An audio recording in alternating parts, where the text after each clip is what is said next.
안녕하세요. 방배본 치과 강호도 원장입니다. 오늘 여러분과 함께 이야기 나눠볼 주제는 절대 안 해야 하는 보험 청구입니다. 저희가 보험 청구 과정 중에서 다빈도로 심사 조정되는 항목들을 오늘 함께 정리해보는 시간을 가져보도록 하겠습니다. 먼저 살펴볼 청구 시 유의해야 될 사례는 고시에 맞지 않게 청구를 해서 심사 조정되는 사례입니다.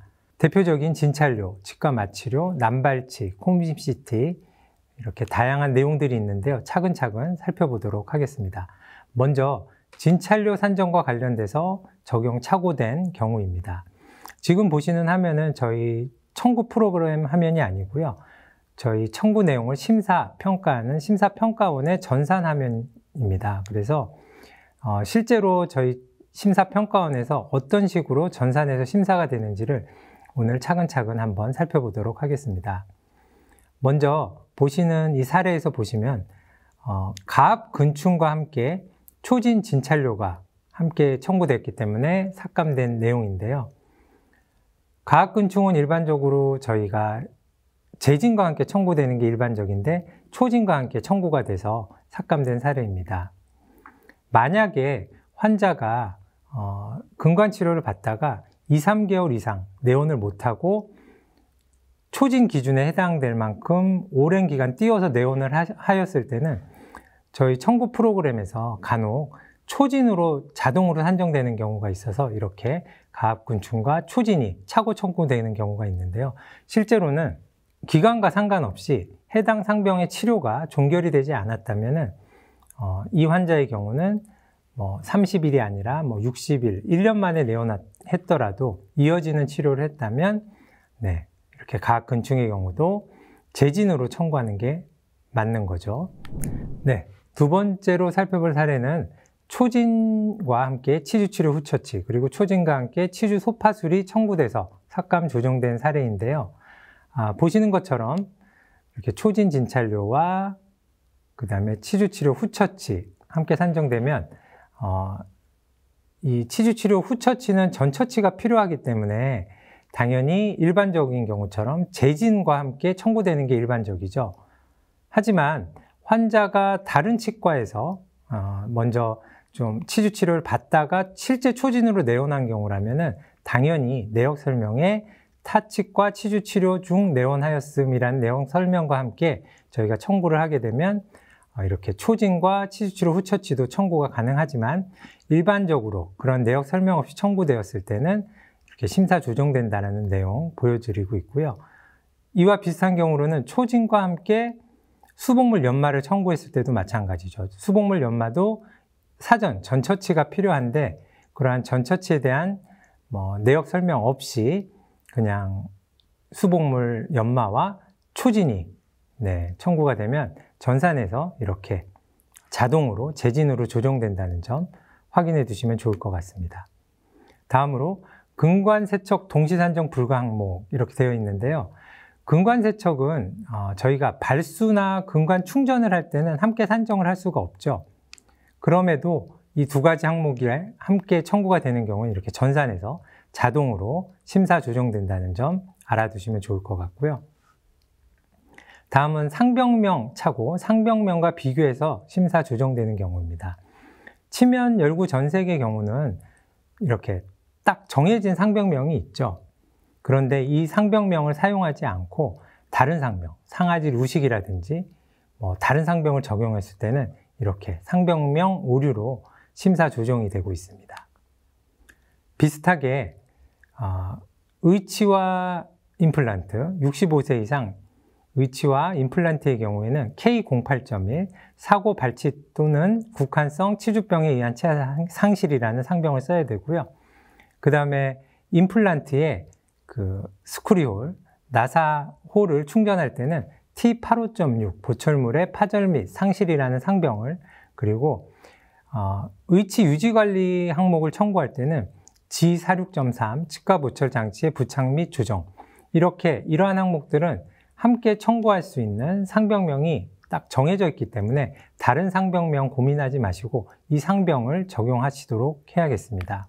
다음 보실 항목은 상병 비교해서 남발치가 차고 청구된 경우입니다.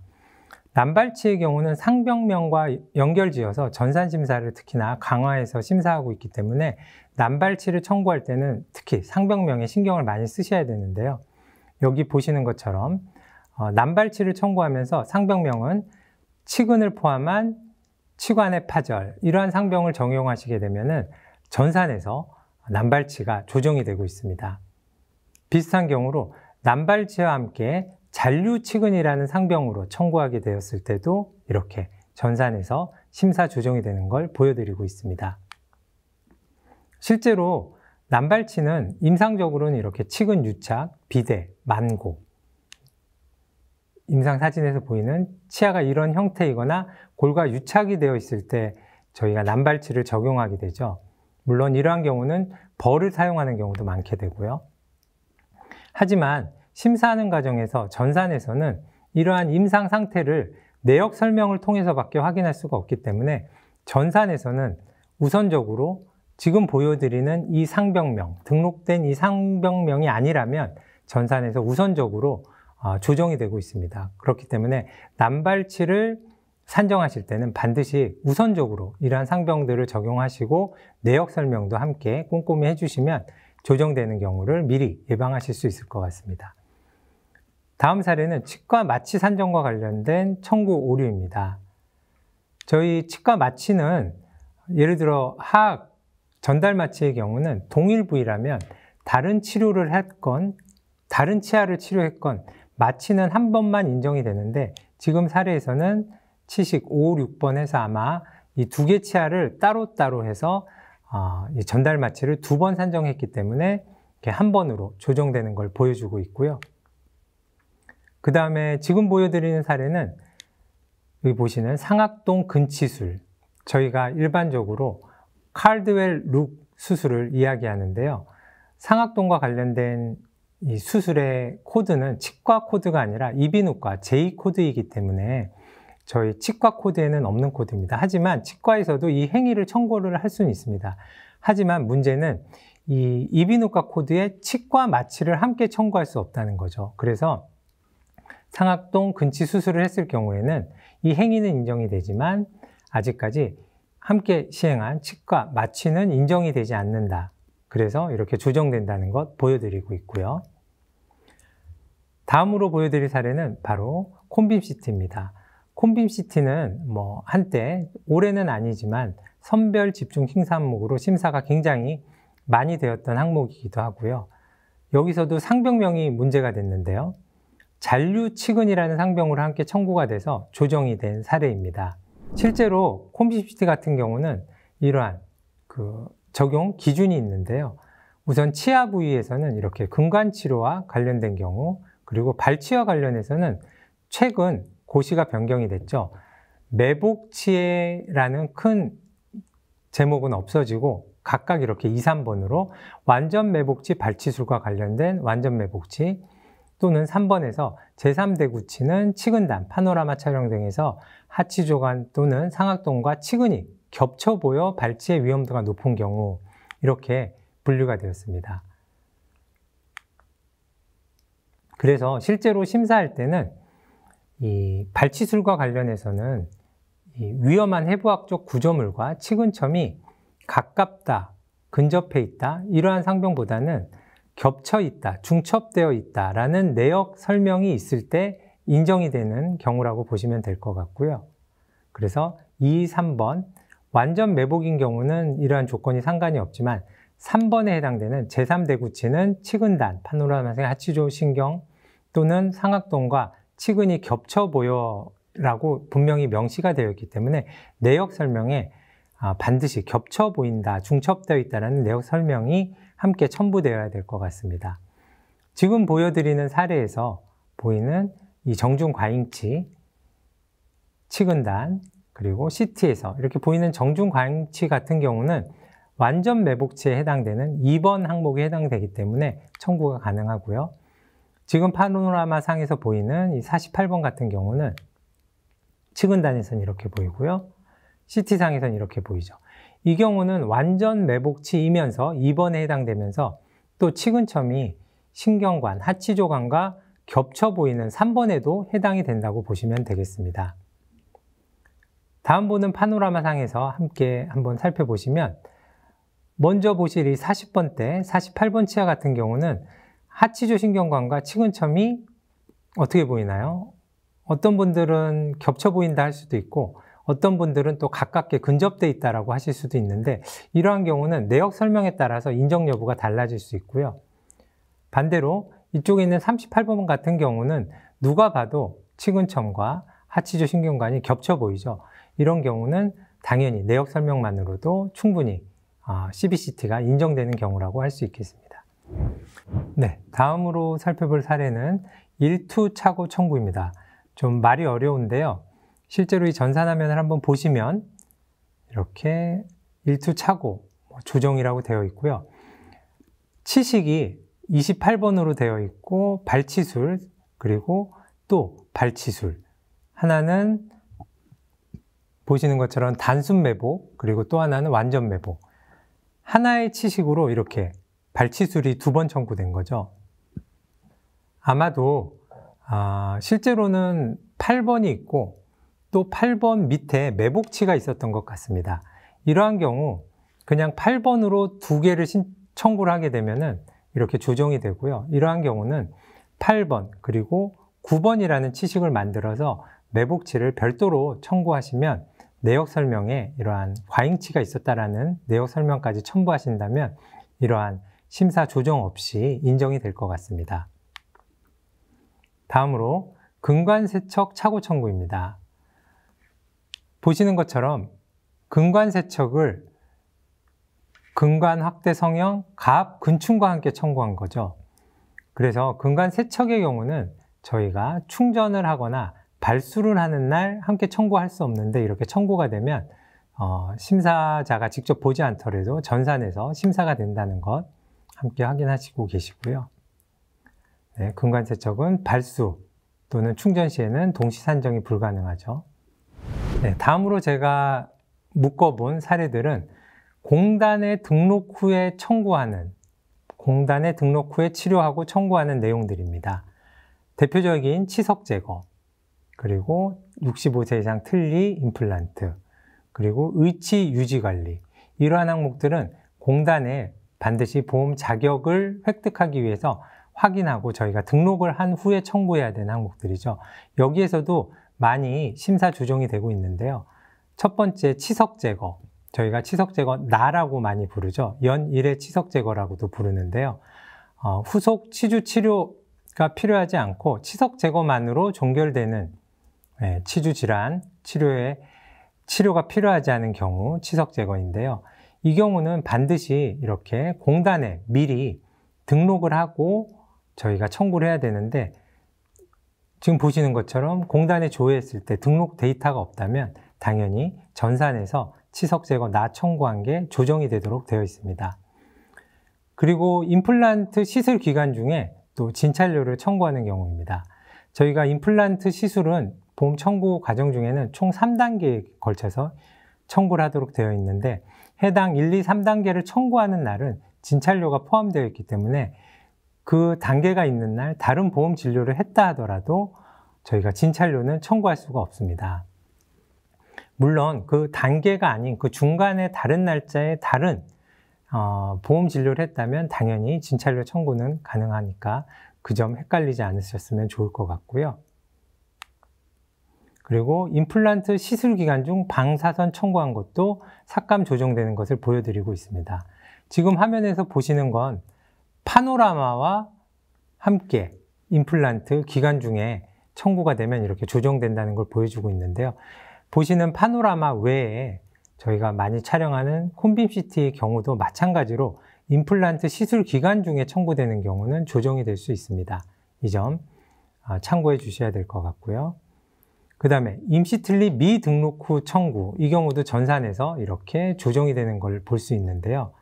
실제로 저희가 틀니 65세 이상 RPD나 풀덴처를 공단에 등록할 때 그 신청서에 임시틀니를 작성할지 말지 체크하는 항목이 있습니다. 거기서 임시틀니 임시틀리가 필요하다, 임시틀리를 만들 거라는 탭을 체크하지 않고 이렇게 임시틀리를 청구하게 되면은 전산에서 마찬가지로 이렇게 다 임시틀리 여부에서 미제작으로 되어 있기 때문에 전산에서 조정되는 걸 확인하실 수가 있고요. 네, 다음 사례는 위치 조정 등록번호 비교 조정인데요. 저희가 임플란트 틀니 외에 위치 유지 관리도 공단에 등록 후에 신청하도록 되어 있습니다. 근데 지금 보시는 사례에서는 이렇게 위치 유지 관리를 등록을 하지 않거나 혹은 오히려 시술일보다 더 뒤에 등록을 하게 되면 전산에서 이렇게 조정되는 걸 보여주고 있고요. 네, 날짜가 이렇게 오히려 더 뒤에 있으면 안 된다는 거죠. 그리고 다음 위치상 조정 공단 등록 정보 오류입니다. 여기 보시는 것처럼 이 환자의 경우 같은 날 이렇게 위치상 조정이 2번이 청구가 되었는데요. 같은 날 2번 청구되는 것도 문제고요. 저희가 위치 유지 관리에 있어서는 공단에 등록하고 청구하는 과정에서 각 행위별로 연마다 1년에 저희가 청구할 수 있는 횟수가 정해져 있죠. 그래서 그 횟수를 초과하게 된 경우도 전산에서 조정이 되니까 꼭 참고해 주셔야 될 것 같습니다. 네, 위치 유지 관리 항목은 방금 말씀드린 것처럼 각 항목별로 1년에 산정할 수 있는 횟수가 정해져 있는데요.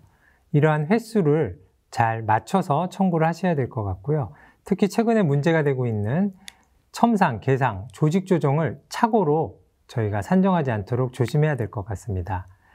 위치상 전체를 저희가 수리하는 개상과 위치상의 일부를 첨상하는 경우 내지는 티슈 컨디셔너를 이장하는 경우, 이 경우를 각각 실제 임상에 맞는 행위로 잘 맞춰서 청구하셔야 될 것 같고, 위치 조정 항목에서도 저희가 교합 조정은 단순과 복잡으로 나눠져 있는데요. 저희가 인상을 뜨고 바이트를 체득해서 기공소에서 조정하는 경우가 바로 복잡에 해당이 되고요. 클래습 수리의 경우도 단순과 복잡으로 나눠져 있어서 캐스팅한 클래습으로 수리하는 경우가 복잡에 해당이 되는데, 그러지 아니한 경우를 이렇게 복잡으로 청구해서 나중에 문제가 되는 경우가 없도록 조심해야 될 것 같습니다. 다음으로 임플란트 제로 착오 청구 사례입니다. 이 전산화면에서 보시는 것처럼 실제 행위는 2단계를 저희가 행위를 청구하면서 제로되는 어버트먼트를 청구했죠. 2단계에서는 저희가 임플란트 식립을 하는 단계이기 때문에 임플란트 픽스처 제로대를 청구해야 되는데 그러지 않고 오히려 지대주를 청구해서 문제가 되는 경우입니다. 물론 반대로 3단계에서 픽스처를 청구해도 안 되겠죠. 그리고 또 저희가 의외로 많이 하는 실수가 2단계를 2번 청구하고 3단계를 청구 안 한다든지 2단계까지만 하고 3단계를 청구 안 한다든지 아니면 2단계를 건너뛰고 3단계만 청구한다든지, 임플란트의 경우는 1, 2, 3단계 간의 간격이 다른 치료에 비해서 좀 많이 멀기 때문에 이렇게 단계를 중복으로 청구하는 착오를 이렇게 경험하는 경우가 많이 있습니다. 그래서 이러한 경우에 대해서 심평원에서는 사후 관리를 통해서 치과에 통보하기도 했었는데요. 임플란트의 경우에는 각각 1, 2, 3단계를 반드시 정확하게 청구하도록 해야겠습니다. 특히 임플란트의 경우는 지금 보여드리는 이렇게 5가지의 경우에 있어서 시술 전체가 비급여이거나 또는 허위 또는 부당 청구로 인정이 되기 때문에 치과 보철물, 그러니까 임플란트의 상부 보철은 반드시 PFM으로 하고, 그 다음에 오버된 채용이나 원바디 임플란트를 쓴 경우는 인정이 안 된다는 점도 꼭 알아두셔야겠습니다.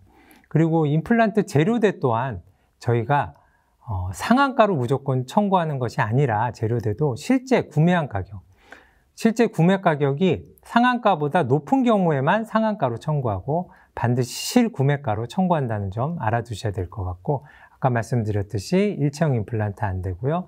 그리고 비급여 임플란트를 했을 때는 약 처방도 비급여로 해야 된다는 점 꼭 기억하셔야겠습니다. 그리고 최근에 많이 문제가 되고 있는 경우가 바로 이 커스텀 어벗인데요. 이 커스텀 어벗은 기공소에서 CNC 밀링이라고 하죠. 그래서 환봉을 직접 깎아서 만든 경우는 커스텀 어벗인데요. 이 경우는 이 커스텀 업엇 재료대를 비급여하도록 되어 있습니다.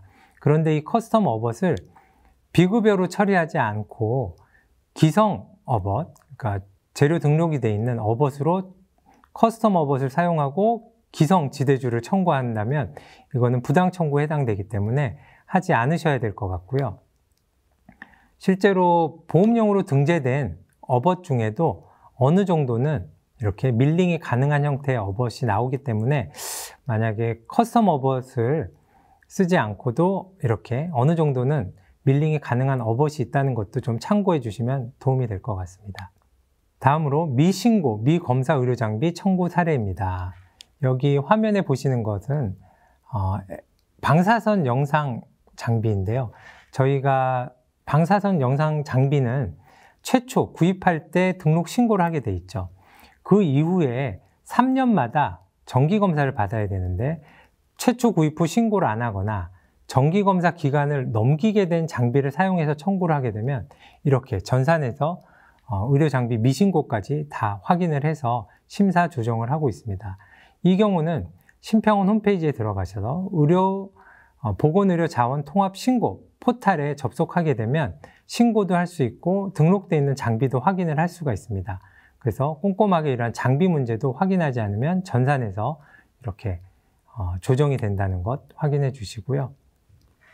다음으로 삭제 코드 청구 사례입니다. 요즘은 잘 많이 사용 안 하고 있지만 지금 보여드리는 사례에서는 아말감을 청구했는데 그 청구한 재료가 이미 삭제된 코드이기 때문에 심사 조정된 사례입니다. 실제로 최근은 캡슐형 아말감 외에 이전에 알로이와 수은을 믹스해서 쓰는 타입의 재료들은 이미 다 삭제된 코드에 해당되기 때문에 아말감 시술을 많이 하는 치과에서는 한번 확인해 보시는 게 좋을 것 같습니다.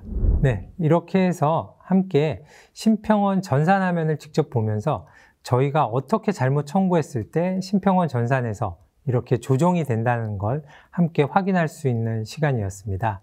오늘 준비한 사례들은 여기까지이고요. 끝까지 경청해 주셔서 감사합니다.